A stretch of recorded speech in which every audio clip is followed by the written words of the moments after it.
guys, papasok sa Sky ngayon at hindi na online. Ano siya, face to face ngayon kasi may practice sila ng graduation. So, ihahatid namin ni Mrs. siya sa school para mag-practice ng graduation. At dahil maganda ang kanyang grades, meron siyang regalo mula sa aming TikTok follower. Yan, Salama. si Madam Salama. So, niregaloan si Sky ng Lego. Nagalaw din to, tiyaw. Tingin. Wow! Oh, thank you, Salama. Sabi mo. Thank you, salama. Okay, so tara na. Baka malate ka na. Okay. Okay guys, ihatid lang namin si Sky sa school. Dito na kami sa labas. Ang init na. Summer na. Nakasilaw. Nakakasilaw. Ano, Sky? Parang akong unggoy. Oy, napakainit na. Summer na. Ay, buti hindi umulan. Sky, dito na ako. Bye, Sky. Thank kita sa baba. Hey guys, hintayin ko na lang si Arlene sa baba. Kasi bawal namang video doon sa school ni Sky at gawa ng mga bata. So wait ko na lang dito si Macy sa baba. Okay guys, nahatid na ni Macy si Sky. At dadaan muna kami dito sa Metro Manila Supermarket. Bibili kami ng tinapay kasi mamaya baka mag-beach kami. Kasi gusto ni Sky mag-swimming kaso may bayad pag swimming pool. Kaya sa beach na lang kami para libre. Ano? Pares din naman yun. Pares din naman yun. Maalat lang. Ay, sige.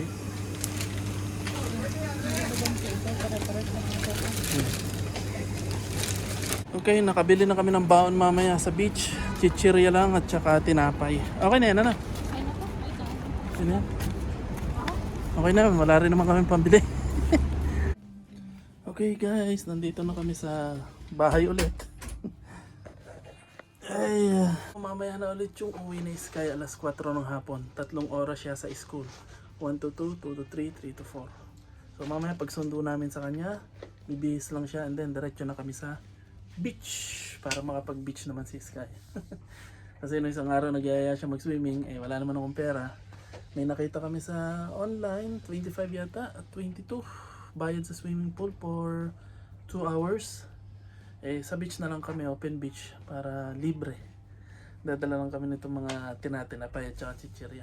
Eh inihahanda na nga pala ni Mrs. yung dadalhin namin mamaya sa beach. Palaman sa tinapay. Tinapay, mga bag, tsaka yung aming yun, pag-uupuan. Ang tawag dito, blanket. Picnic. Picnic blanket. Alam nyo guys, ang maipapayo ko lang kung mag-a-abroad kayo at first time yung mag-a-abroad dito sa Middle East lang. Eh, bago kayo mag-abroad, pag-isipan nyo muna kung kaya nyo. Kailangan na malakas yung loob nyo. Kailangan handa kayo lahat sa mangyayari. Kung ano pa yan. Kailangan hindi kayo madrama. Kailangan matatag kayo. Kailangan sanay kayong mag-isa. At kailangan madiskarte kayo. At kapag nakarating na kayo dito, visit visa. Kasi ako nagsimula akong visit visa. O siguro visit visa ka man o agency ka sa Pilipinas. O kung ano pa mang paraan paano ka nakapunta rito. Kung maghahanap ka ng trabaho, eh kailangan huwag ka mapili. Kung ano yung unang dumating na trabaho para sa'yo, yun na yung i-grab mo. Kasi ang mahalaga, visa. Magka-visa. And then habang nandito ka na, nagtatrabaho ka na, kahit gano'ng kahirap pa man yung napili mong trabaho, tsaka ka maghanap ng magandang trabaho at yung trabahong para sa'yo. Yung magandang company at yung malaki ang sahod. Tsaka ka maghanap habang nasa trabaho ka. Pero unang-una, huwag kang mamimili ng trabaho. Patos agad. FNB man yan, hindi man yan yung pinag-aralan mo, hindi man yan yung experience mo. Patusin mo na. Ang mahalaga, magka-visa ka. Tapos habang nasa company ka, dyan ka na lang dumiskarte. Dyan ka ngayon didiskarte. Dyan ka na maghahanap ng trabahong gusto mo. Yung malaking sahod, yung magandang company. Tapos pag nakalipat ka na, may maganda ka ng trabaho, sahod, kaya mo na suportahan yung pamilya mo. Ang gagawin mo naman ngayon ay mag-ipon. Yes, pangalawang advice ko sa'yo, mag-ipon. Ipon ka lang ng ipon. Huwag ka munang bumili ng bahay at kung wala kang alam sa negosyo, wala kang knowledge, kung hindi mo alam kung saan mo gagamitin yung pera mo, huwag na huwag mong gagamitin sa kahit ano. So ipunin mo lang yan. Bahay, darating yan. Pwedeng pag uwi mo, pwedeng pag for good ka na, pwedeng nag-asawa ka na, basta bahay later. Unang-una mong gagawin, mag-ipon muna. Pero mas maganda, syempre, negosyo. Pero kung may, alam mo yung gagawin mong negosyo, may knowledge ka. Kung wala kang knowledge, edi wag na lang muna. At kung may mga kaibigan ka, mapagkakatiwalaan. Kasi ayoko mangyari sa inyo yung pagkakamali ko kasi nagkamali na ako. Hindi ako nag-ipon. Yan. Hindi ako nag-ipon. Bumili kagad ako ng bahay at saka lupa. Pero nung bumili ako ng bahay at lupa, nakatenga lang. Ilang taon nang nakatenga, kaya ipinagbili ko rin. Tapos nagnegosyo din ako nung umuwi ako ng pandemic. Pero wala naman akong knowledge dun sa ginawa kong negosyo o itinayo kong negosyo, wala akong knowledge. At wala akong mga pagkakatiwala ang mga tao. I mean, wala akong katulong ng mga tao. Like, yung mga marurunong, halimbawa, tatay ko, pinsan ko, kaibigan ko, wala ako nun na tutulong sa akin o alam mo yun, yung galamay. Kasi may mga ibang tao dyan, nasa abroad, tapos yung pinapadala nilang pera sa Pilipinas, magaling maghawak ng pera. Napapalugo nila yung pera o nakakapagtayo ng negosyo. Ako wala nun. Kaya kahit malaki yung sahod ko dati, hindi ko naman masasabing na baliwala. Pero ayun, kita nyo naman, hindi pa rin ako sa abroad at naghihikaos o hindi pa rin na stable. Okay? Kasi ako, inuna ko rin yung pamilya ko muna bago ang sarili ko. Kaya ayun. At pangatlo, ito yung pangatlong advice ko. Huwag nyo munang uunahin yung ibang tao. Unahin nyo muna yung sarili nyo at konti sa pamilya nyo. Kumbaga balance lang, huwag nyong isasagad. Magtitira kayo ng para sa sarili nyo. Kasi mapapatulad kayo sa akin. Inuna ko muna yung pamilya ko, isinagad ko lahat. Kaya lahat ng gusto kong gawin, hindi ko nagawa. Gusto kong mag-driving, gusto kong magnegosyo, gusto kong bla bla bla. Hindi ko magawa kasi may maliliit pa akong kapatid na naiwan. So isinagad ko lahat yung sahod ko sa kanila, pera ko sa kanila hanggang sa dumating ako sa edad na to. Nga. Apat na advice, huwag kayong gastos ng gastos. Huwag kayong gumastos ng hindi nyo naman kailangan. Minsan mahirap pigilan yan kasi parang cravings yan eh. So pag hindi nyo naman kailangan, huwag kayong gastos ng gastos. Hindi porky sale, bili kayo ng bili, and then sasabihin nyo pambalik bayan box o pampadala sa Pilipinas. Huwag. Kung gagastos kayo, yung extra pera nyo lang o kumbaga out of the budget, halimbawa sa trabaho, nagtatrabaho sa mall, may incentive, so wala yun sa budget nyo, yun lang ang ipamili nyo ng luho nyo. Pero hanggat maaari, huwag kayong magastos. Kailangan na matipid kayo. Kailangan yung tama lang. Hindi yung wala na nga kayong pera, kain pa rin kayo ng kain, gastos pa rin kayo ng gastos. O hindi sasabihin sa inyo ng ibang tao, ganyan ba naghihirap ang taba-taba? Ganyan ba nanghihirap ang daming gadgets? Di ba? Relax lang sa paggastos. 5, mahalin nyo ang trabaho nyo. Matuto kayong makisama. Tandaan nyo, kapwa Pilipino nyo rin ang pinakamalupit na kalaban nyo sa trabaho. Promise, kasi magagaling silang mag-English at magagaling silang mag-email. Kaya pag may nagkagalit ng konti, mag-i-email kagad kay boss. Magagaling mag-English. Yan, kapwa Pilipino rin kalaban nyo. Kaya dapat mahalin nyo yung trabaho nyo at saka matuto kayong makisama. Then, pag natupad nyo na lahat yon at okay na ang lahat at yung ibang tao, kaibigan nyo, kamag-anak nyo, kung sino pa man yan, umaasa na sa'yo o humihingi sa'yo ng tulong, ibig sabihin, okay ka na, mayaman ka na, kasi maaasahan ka na nila. Yung hindi ka na sa kanila hihingi ng tulong. Hindi ka na nakakaawang tingnan kasi okay ka na, kasi naging disiplina ka sa sarili mo. Okay ka na at mayaman ka na, yun dun ko masasabi na successful ka na kapag yung ibang tao ay umaasa na sa'yo o humihingi na sa'yo ng tulong. At lastly, huling advice ko sa inyo is mahalin nyo ang pamilya nyo. Huwag yung may pamilya kayo sa Pilipinas and then may pamilya kayo dito sa UAE. Marami ako nakikita sa Facebook, pa-post pa. Ipinopost ba naman, pati yung mga private life nila na may asawa daw sila sa Pilipinas, nabuntis sila dito sa ibang bansa ng ibang lahi pa. At yung ibang lahi, hindi alam na may asawa siya sa Pilipinas. So imagine niyo buong mundo makikita yung ginawa nyong kapalpakan o ano mo na, kaetyosan.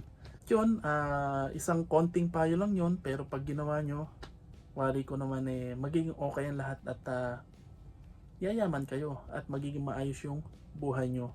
Yun lang naman experience ko lang naman dito sa Middle East bilang OFW. Hindi ko sinasabing magiging okay ang buhay nyo sa pamamagitan ng payo ko. Depende pa rin yun sa inyo at sa inyong mga choices sa buhay. Kung ano yung magiging desisyon nyo sa buhay. Yun yung mga pagkakamali ko rin naman, yung mga natutunan ko sa pagkakamali ko sa tagal ko na rito sa abroad sa Middle East. Siguro sa mga Amerika, sa Australia, sa Canada, iba pa rin yung experience doon. Iba pa rin yung mga payo doon, iba pa rin yung life advice doon. Yan, ako dito base lang sa experience ko. Okay guys, nakatulog na kami at nandito na rin si Sky. Sky, saan ka? Beach. Ayan, galing na siya sa school and then papunta na kami sa beach. So let's go to the beach. Alright, nandito na tayo. Ay, doon dapat tayo sa kabila, Arlene.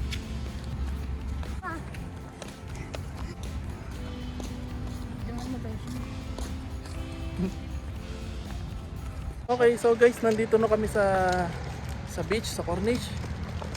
At maglalakad-lakad lang kami papunta dun sa spot kung saan pwedeng mag-swimming. Sa open beach, sa libre. May dala na rin kami pagkain. So maglalatag lang kami doon, then yun, swimming na. Ha, Sky? Apa, di ba malayo yun? No? Apa, di ba malayo yun? Diyan lang ano, lapit na. Swimming ka? Sige. Ito sa akin, labas ka.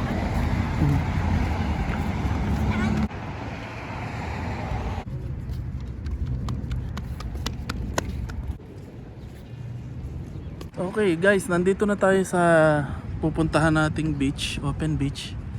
Ang problema, sarado siya. Walang naliligo, may ginagawa. Ewan namin kung ano.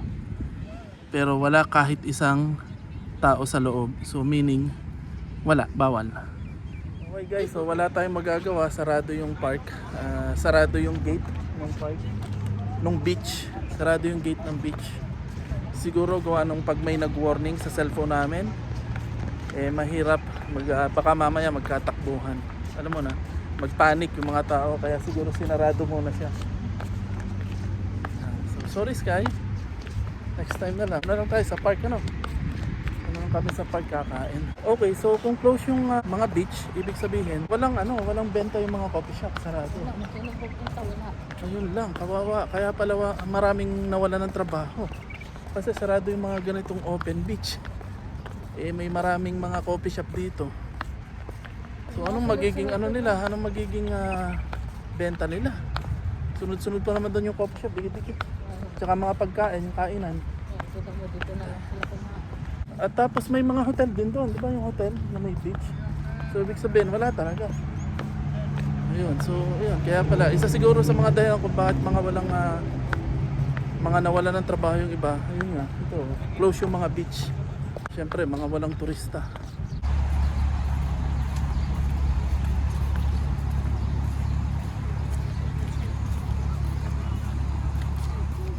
Pusa.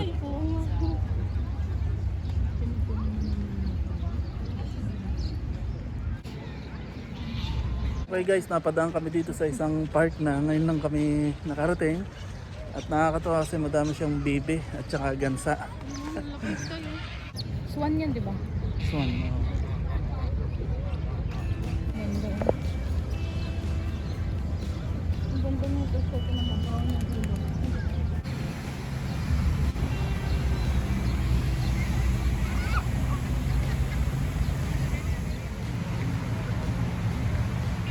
Guys, may nadaanan nga kami ditong magandang park, lake park. So first time namin makarating dito at makadaan at napakaganda pala niya. May makikita kang fountain at saka may mga ibon at saka bibe doon sa lake. May dugo. Okay, so pumuwesto muna kami dito sa may ilalim ng puno.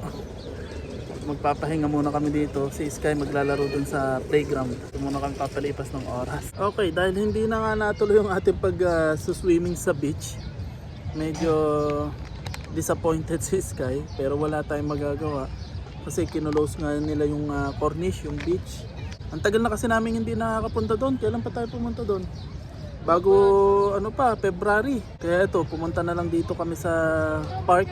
May na-discover nga kaming park dito, Lake Park. Napakaganda niya. Upo muna kami dito sa ilalim ng puno. Dito na lang kami kumain nung dala namin pagkain. Habang si Sky naglalaro kasi marami ditong playground, mga play area. Play area para sa toddler, play area para sa edad ni Sky. Napakarami rin Pilipino, mga pamilyang Pilipino na nandito sa park. Nakakatawa kasi sarado yung beach dahil sa pag-atake. Alam mo yung reason ng pag-close niya ay gawa ng pag-atake. Di ba? Meron bang ganun sa Pilipinas?